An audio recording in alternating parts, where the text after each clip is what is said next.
মোৰ ছাত্ৰ-ছাত্ৰীসকল আজি মই তোমালোকক আলোচনা কৰিম তোমালোকৰ ক্লাছ 10ৰ অসমৰ ভূগোল যিবিলাক তোমালোকৰ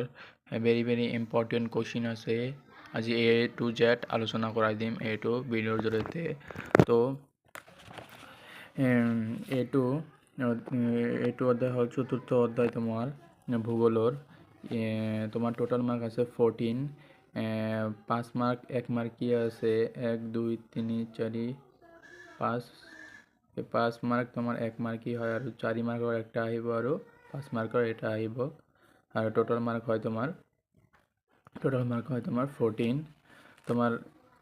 ইয়াত অতিকৈ এটা ভেৰি ইম্পৰ্টেণ্ট কুৱেশ্যন আছে যেটো তোমাৰ এটা মানচিত্ৰ 100% এটা মানচিত্ৰ আহিব তোমাৰ অসমৰ ভূগোল আহিব পাৰে ভাৰতৰ ভূগোল আহিব পাৰে ভাৰতৰ মানচিত্ৰ আহিব পাৰে তোমালোকে কিন্তু এটা মানচিত্ৰ দুটা মানচিত্ৰ ভালকৈ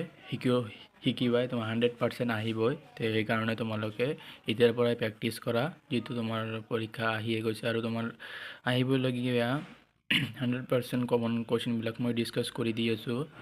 তো তোমাৰ মানচিত্ৰ বিলাক এতিয়াৰ পৰা প্ৰেক্টিস কৰা কি থকা আৰু ভালকৈ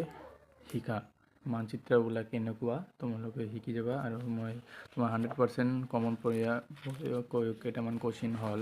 মই লগাই লৈছো তো আলোচনা কৰো তোমাৰ পেজ নম্বৰ হল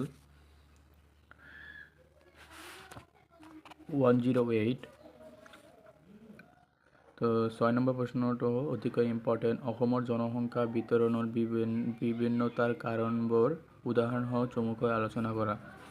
আৰু 8 নম্বৰ প্ৰশ্ন অসমৰ জনসংখ্যাৰ বৃদ্ধি কাৰণবোৰ চমুকৈ আলোচনা কৰা এটো ভেৰি ইম্পৰ্টেণ্ট আছে 9 নম্বৰত আছে অসমলৈ প্ৰাচীন কালৰ পৰা বৰ্তমান সময়লৈকে হোৱা জনপ্ৰব্ৰজন্মৰ হেতুবোৰ একান্তিক্ৰমে উল্লেখ কৰা 11 নম্বৰটো হল পৰিবহন ব্যৱস্থাই অসমৰ অৰ্থনৈতিক উন্নতি কিদৰে সহায় কৰিছে চমুকৈ আলোচনা কৰা যদি তোমালোকে এনেকুৱা কোৱেশ্যন যদি বুজাই দিব লাগে মই বুজাই দিম কেনে ধৰণৰ আনসাৰটো লিখিব লাগে তোমালোকে নেক্সট মানে এইটো ভিডিঅ'ত জনাই দিবা কমেন্ট কৰি জনাই দিবা যে মোৰ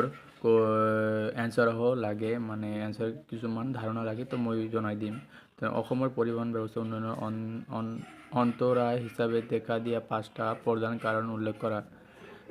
17 নম্বৰ প্ৰশ্নটো হল অসমৰ প্ৰাকৃতিক সম্পদসমূহৰ অৱক্ষয় কাৰণবোৰ লিখা এইটো ভেৰি ইম্পৰ্টেণ্ট হয় এই কাৰণবোৰ কি এইটো অতিকৈ ইম্পৰ্টেণ্ট হয় এইবিলাক কিন্তু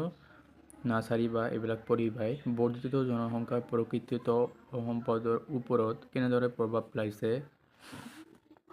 21 নম্বৰ অসমৰ অৰ্থনীতিত কৃষি খণ্ডৰ ভূমিকা সম্পৰ্কে চমুকৈ আলোচনা কৰা এইটো ভেৰি ইম্পৰ্টেণ্ট হয় এই ইম্পৰ্টেণ্ট কোৱেশ্যন বিলাক কিন্তু বাৰে ৰিপিট হৈ আছে তোমালোকে কিন্তু এইবিলাক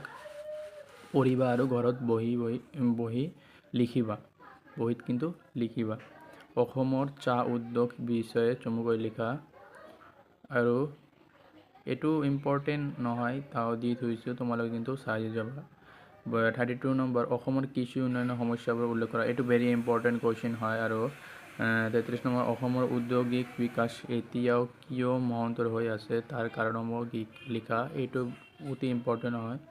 34 অসমৰ পৰ্যটন উদ্যোগৰ সমস্যাবোৰ উল্লেখ কৰা